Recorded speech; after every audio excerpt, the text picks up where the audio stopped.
Me llamo Enrique Carvajal, pero soy el escultor Sebastián, es mi seudónimo, y me dedico a hacer escultura monumental. Y bueno, ya muchos me conocen porque soy el autor de la gran escultura urbana llamada Cabeza de Caballo o Caballito de Sebastián en Paseo de la Reforma.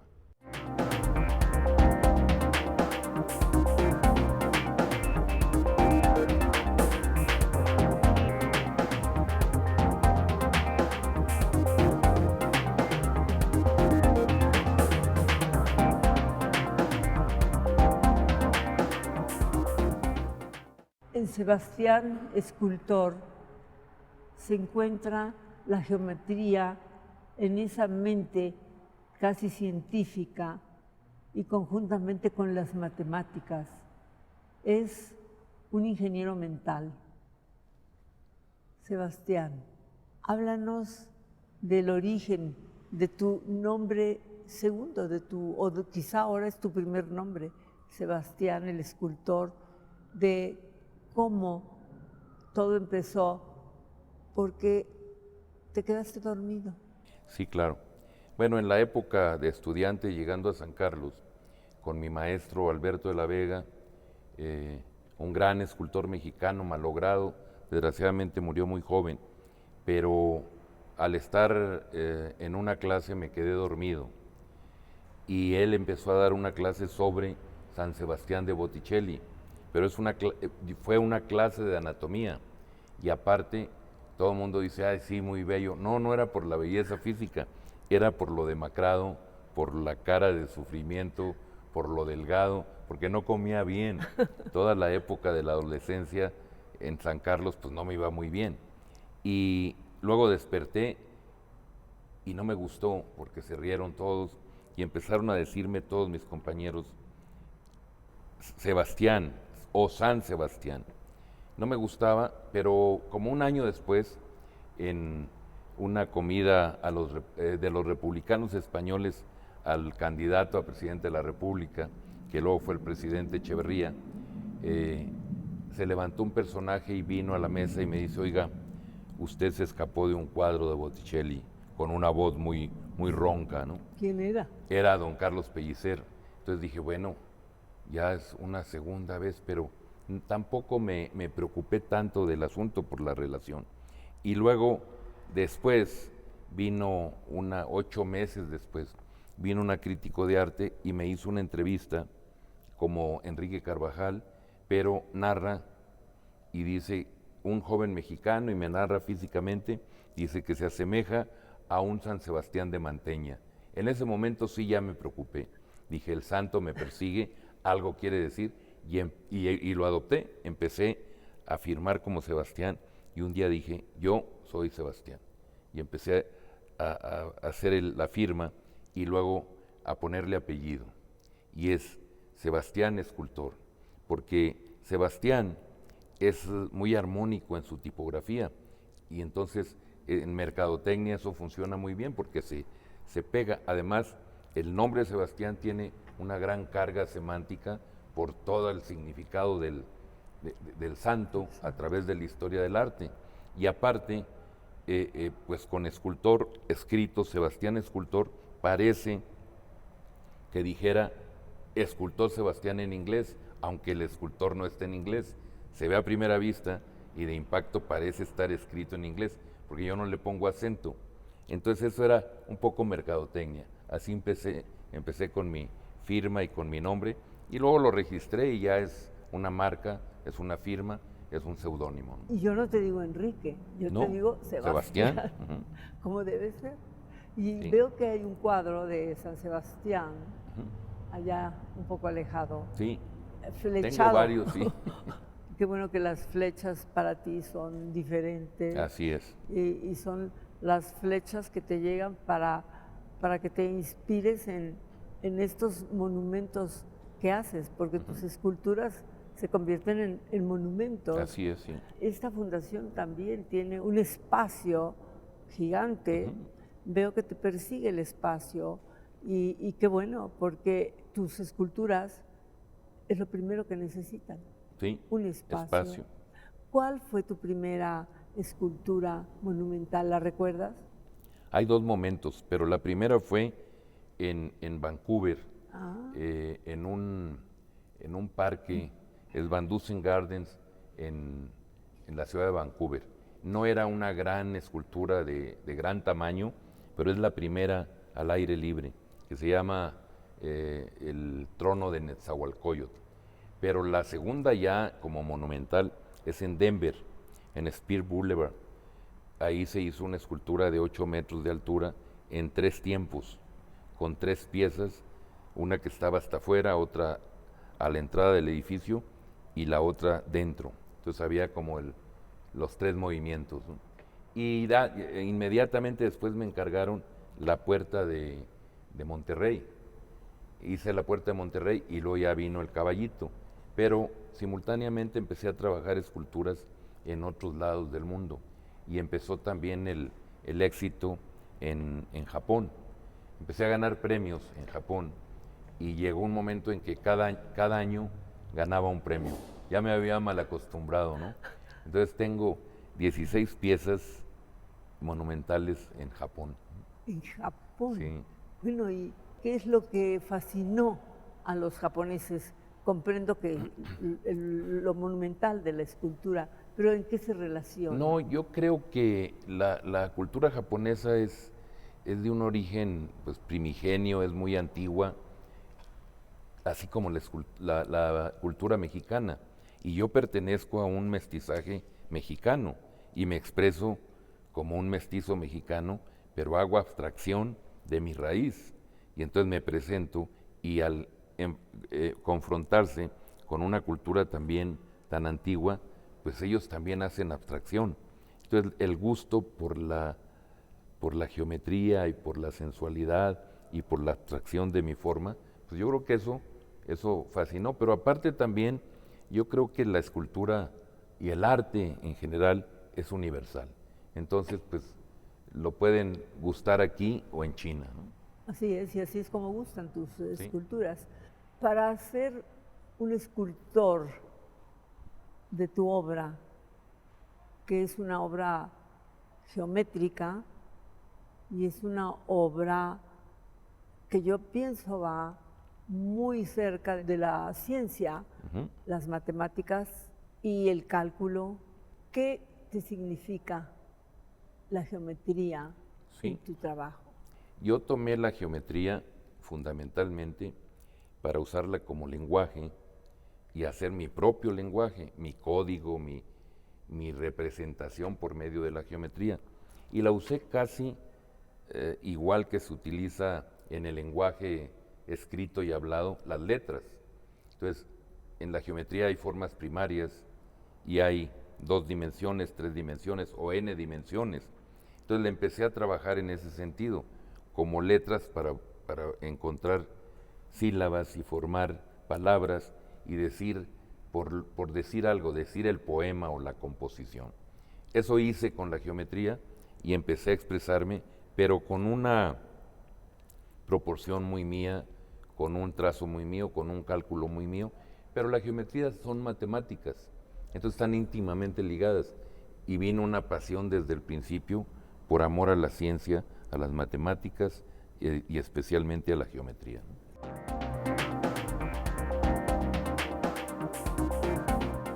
De la música también se dice que es lo más parecido a las ecuaciones, a las matemáticas. ¿Cómo relacionarías la música con tus esculturas? Es que las esculturas también son muy cercanas a la música, porque están hechas de proporción, están hechas de notas fuertes, de vanos, de espacios grandes y de llenos en peso. Son diferentes notas y para hacer toda la armonía, pues se compone similar a como se compone una sinfonía, pero aquí en concreto y en tangible y allá en etéreo, que es a veces, no a veces, siempre es mucho más bello, ¿no? Yo respeto y amo lo que yo no puedo hacer como la música, ¿no? Entonces la música me parece maravillosa, pero en la escultura se proyecta el sentimiento musical y en las matemáticas también. En las matemáticas, sí, lo que decíamos. porque tú tienes que tener alguna persona, a un matemático. No, yo lo que hago es hacer mi boceto y hacer mi estrategia estructural con la intuición de cómo va a ser y cómo voy a trabajar y cómo la voy a armar, y todo se hace exactamente como yo lo planteo. Pero para la protección de los permisos, pues hablo a un ingeniero y le digo, calcula que esté bien, siempre ha estado bien, no se me ha caído hasta ahorita, por suerte, una escultura, ¿no? Escuchaba que no se ha caído durante estos últimos temblores, terremotos mexicanos, tus esculturas siguen de pie. De pie. O sea que algo muy importante es la base de la escultura. Es verdad, igual en Japón ha habido terremotos muy fuertes, el de Kansai, por ejemplo, y la escultura que está muy cerca de Kansai, ahí se mantiene, ¿no? Se cayeron los puentes, pero la escultura está de pie. ¿Qué representa esa escultura del Japón? Está en Sakai City y representa un ave fénix y un dotaku. Dotaku es un cencerro, una campana primitiva con la que la usaban para llamar a los trabajadores a la comida o a las reuniones, a veces de tipo político, y llegó a ser hasta de tipo religioso. Entonces se convirtió en un objeto casi sagrado, el dotaku, la campana, el cencerro este. Sí. Y como es de origen ancestral, yo lo tomé y lo representé en el arco fénix, dándole una especie de silueta a una figura de un ave fénix y poniendo como conmemoración dentro de la estructura un obelisco que detiene el ala y el pico del ave fénix. Pero estos son puros símbolos. Entonces el obelisco es por lo que ellos llaman Sakai Fénix a la ciudad, porque Sakai Fénix ha renacido de todas las guerras. La destruyeron, la quemaron y volvió otra vez a resurgir y siguió haciendo armamento y la volvieron a destruir en otra guerra y volvió a resurgir. Por eso se llama Sakai Fénix. Pero lo de Fénix es un concepto occidental. Sí. Entonces yo por eso puse un obelisco y el ave fénix deteniendo el pico y una ala, pero haciendo la forma de un dotaku. El dotaku es muy importante para Sakai porque está en la tumba del emperador Nintoku, dibujado en los canales de las grandes cantidades de tierra que levantaron. Hicieron un monte, no se puede percibir a simple vista, se tiene que percibir del cielo porque es sagrado. Entonces, subiéndose a un edificio, uno puede ver el dibujo del dotaku. Dije, esto es lo que yo debo de hacerles a las personas de Sakai para que se vean a imagen y semejanza reflejados, ¿no?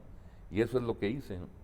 Y luego le puse el color de los arcos o de las puertas shintoístas, el color naranja rojizo, y eso fue lo que hice como arco fénix. ¿Qué tal un ave mexicana, el águila, por ejemplo? Bueno, hice un águila, hice el águila bicentenario para Ciudad Victoria, de 40 metros. Tamaulipas. Tamaulipas, sí, de 40 metros de altura, y realmente pues fue un éxito como imagen. 40 metros. 40 metros de altura es verdaderamente monumental. Oye, ¿y las alas hasta dónde llegan? Están hasta abiertas. El horizonte. Sí, están abiertas y ese es un alarde de estructura. Ahorita yo pido que me traigan un libro y te lo regalo. Me lo llevo encantada. Sí, con mucho Yo también gusto. te traje el libro. Sí, yo sé. A propósito, te leo un párrafo porque se refiere a una escultura que tú has hecho. Sí. Una está en mi jardín, Sí. que se la regalaste a Carlos. Así es, sí. Pero me has mostrado una monumental. ¿Dónde está la monumental? En un desarrollo habitacional, se llama Bosque Real. Pepe conocía mi afición desde joven por ciertas formas del arte indígena mexicano. Yo colecciono estatuillas, ídolos, cacharros. Mis fines de semana los paso en Tlaxcala o en Teotihuacán. ¿Acaso por esto le gusta relacionar todas las teorías que elabora para mi consumo con estos temas. Por cierto, que busco una réplica razonable del chacmol desde hace tiempo. Y hoy Pepe me informa de un lugar en La Lagunilla donde venden uno de piedra y parece que barato. Voy a ir el domingo. Un guasón pintó de rojo el agua del garrafón de la oficina, con la consiguiente perturbación de las labores. He debido consignarlo al director, a quien solo le dio mucha risa. El culpable se ha valido de esta circunstancia para hacer sarcasmos a mis costillas el día entero. Todos, por supuesto, el agua, el chacmol. Bueno, tú has hecho, como dije al principio, chacmol. Sí, yo traigo por aquí en el libro, te voy a mostrar Me encanta verlo. la imagen del chacmol monumental, Bueno, ¿no? bueno. Sí, que es como el que tú página. tienes Sí, en tu casa y tiene la proporción de un chacmol original, ¿no? sí. Es un chacmol perfecto, porque desde el punto de vista en que está localizado para verlo, ves hasta la cabeza del chacmol. Sí, exacto. Ves Y la espalda y ves los... y ves deteniéndola, sí, es genial. Y es abstracto. Es abstracto. Bueno, y dime, Henry Moore, Sí. que estuvo en México y se inspiró en Bueno, nuestras culturas. Te cuento. Dime.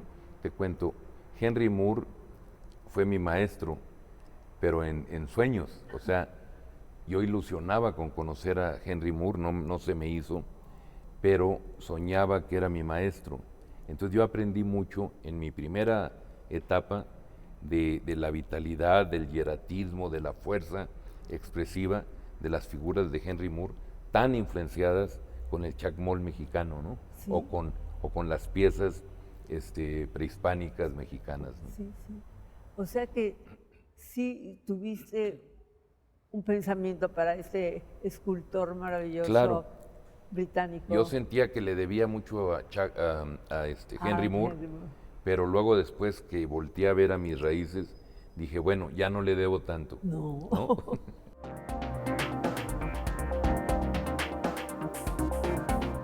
Las raíces prehispánicas te interesan, porque Sí. tienes esculturas. ¿Tienes una en Chimalhuacán? Sí, tengo una monumental en Chimalhuacán, pero yo tengo una serie que se llama Recreaciones Prehispánicas, que son todos los dioses que a mí me han impresionado, pues en esta gran producción del mundo prehispánico, de lo azteca, lo maya, de todas las culturas, y tomo como un Zompantli, tomo un Tonatiuh, tomo ¿cómo se llama? La Coatlicue, tomo diferentes piezas y hago la abstracción e hice una gran producción de diferentes, y especialmente del chacmol. Y luego, ya en los últimos años, muy cercanos ahora, diseñé un guerrero chimali. Me pidieron que hiciera una escultura para Chimalhuacán y dije, no puede ser otra cosa que un guerrero, porque en Chimalhuacán se tallaba las piedras aztecas, y se hacían los escudos de guerra de los aztecas. Entonces esa tradición ancestral, pues no, lo único que yo podía hacer era un guerrero que los representara, pero dije, tiene que ser verdaderamente un guerrero monumental, que lo vean de todos lados de Chimalhuacán, porque Chimalhuacán es una ciudad chaparra en el sentido de que son construcciones bajas, 2, 3, máximo 4 pisos, y el guerrero Chimali tiene 60 metros de altura. Entonces se convirtió en un mirador. Tiene un elevador, y todos los niños de Chimalhuacán van los domingos de visita y suben para el mirador. O sea, ya se lo apropiaron y le dicen el señor Chimali. Qué bonito nombre. Muy bonito, Bien. sí. Yo quisiera recordarte sobre el cubo que realizaste y que advertiste, esto no es un juguete, ¿es Sí, así? sí. Cuéntanos de este Bueno, cubo. yo hice eso a finales de los 60 hasta 73, hice toda la producción de los transformables, se llaman estructuras transformables, y las hice con los 5 cuerpos regulares, desde el icosaedro, el dodecaedro, el octaedro, el cubo y el tetraedro. Pero generalmente me aboqué más al cubo porque es más entendible y más factible de transformar y a todo mundo lo razona más fácilmente porque estamos más acostumbrados a las proporciones de un cubo, ¿no? Y entonces hice cerca de 200 piezas y de esas 200 hice 4 piezas diferentes de plástico en producción múltiple, o sea, de ediciones de 500 piezas en diferentes colores de cada una, ¿no? Eso porque tuviera más acceso el público a esas piezas, ¿no? Y actualmente los sigo presentando y parece que los hubiera hecho pues hace poco tiempo, ¿no? Sí. Parecen nuevos, Sí, siguen, he cosechado aplausos en todas las décadas, desde los 70 hasta ahora, ¿no? Siempre los presento y aplauden porque les gusta la transformación, ¿no? sí aunque no sea un juguete, de acuerdo contigo, Sí, sí es un juguete. tiene la acción del placer lúdico, sí, claro. Absolutamente. Y además allí, pues hay manos que están jugándolo, trabajándolo, Sí. como lo haces tú todo el tiempo cuando hablas. Sí, con las manos. Es que eso hago. Yo con las manos dibujo el espacio, ¿no? Claro, claro, que es lo que tú necesitas. Sí, claro. Espacio. Ajá. Yo recuerdo las manos de un gran escultor español que tú, bueno, debes haber conocido o sabes de él, desde luego, de Eduardo Chillida. Sí, claro. Oye, tenía unas manos sí, impresionantes de enormes. Por ahí está en alguna foto conmigo. Sí. En los últimos años fuimos amigos y luego ya no fuimos amigos porque perdió la memoria. O sea, Sí. eso fue muy triste. Sí, fue muy triste. Ya la última vez que lo visité, pues ya no me conoció, te ya no conoció. sabía. Sí, Eso sí. me dolió porque yo pensé que no me estaba reconociendo así como que Ya, no quería. sí. No, es que ya no. Ya no, sí, fíjate que sí, eso le sucedió. Sí, fue muy triste. ¿Y qué te parecen todos estos escultores vascos? No, pues españoles? extraordinarios. Yo creo que cada país, sus verdaderos, su verdadera esencia y su verdadera raíz es lo que hace que sus artistas y sus escultores se vuelvan universales, como Oteiza, por ejemplo, maestro de Chillida justamente, y dos grandes escultores españoles increíbles, ¿no? Vascos. Sí, y tienes a Calatrava. Calatrava, otro genio universal, ¿no? ¿Sí? Y otro más, Serra. Serra, bueno, Richard Serra es un genio, nada más que lo vemos muy como norteamericano, pero es de Pero no origen, mucho. sí, es de origen español, ¿no? Sí. Ahora, todos ustedes trabajan con unas placas de hierro. Sí, de toneladas. Pero, Ajá. ¿cómo las doblan, oye? ¿Cómo Bueno, hacen? llega un momento en que si conoces el material, es como todo, dominas y se vuelve como de cartón o papel. ¿Por qué? Porque dependiendo de las dimensiones, tú tomas una hoja de 3/4 de pulgada, pero de 20 metros de largo, de 13 metros de largo, la tomas en la grúa y se dobla. Y entonces, si aprovechas la estructura de ese doblez, pues puedes hacer unos arcos maravillosos. O sea, es cuestión de conocer la ductibilidad del material y aprovecharlo. Pero eso es experiencia y es tiempo y es todo, ¿no? A veces el hierro se rola en máquinas y se hace curvo, pero a veces no es necesario rolarlo, simplemente se pone y se va soldando y queda perfectamente rolado. O sea, es cuestión de saber, de tener la intuición de qué calibres puedes manejar para ir trabajando superficies, las que tú quieres, ¿no? ¿Pero usan fuego para ablandar eso? ¿O no? No, la misma lámina, dependiendo de las dimensiones, cede y cae sobre. Si yo tengo una curva recta y pongo una lámina, pues ahí me da la curva exacta y ya nomás vamos punteando y soldando, Sí. y queda la curva exacta con otro soporte. Entonces quedan curvas sensuales perfectas, sin necesidad de rolarlas ni calentarlas. En otras ocasiones sí es necesario calentar para que ceda el material, dependiendo de qué se está haciendo, ¿no? Hay escultura a escala humana, como estoy viendo aquí.